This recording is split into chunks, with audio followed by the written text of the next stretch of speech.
In today's video, I'm going to teach you how to import records from one Airtable base to another, all without writing a single line of code.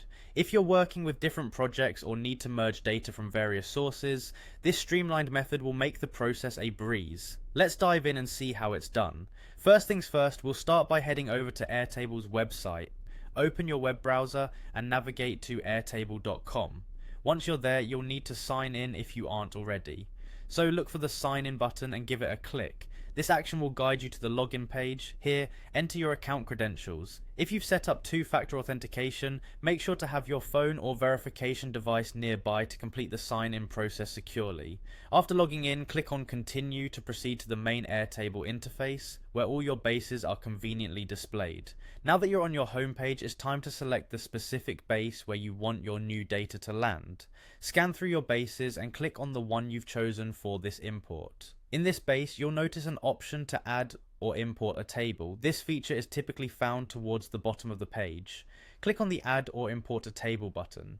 Doing so will present you with a few options for file formats. Depending on the source of your data, select the file format you intend to import. Airtable supports various formats like CSV, Excel, Google Sheets, and others you're probably familiar with.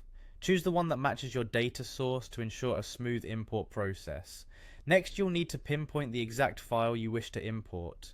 Click on it when you find it in your System File Explorer. At this stage, Airtable might ask you to map fields from your import file to your destination table fields. This step is crucial to ensure your imported data aligns perfectly with the existing structure. Remember, field mapping is your chance to double check and customize how your data migrates over. Taking a moment here to verify that fields match correctly can save a lot of rework later. After you're satisfied with your mappings, click on the Finalize option to complete the import process. And just like that, your data should now be in its new home within the Airtable base, ready to be used however you see fit. This no-code method simplifies what could be a daunting task, allowing you to focus more on analyzing your data rather than handling complicated technical tasks.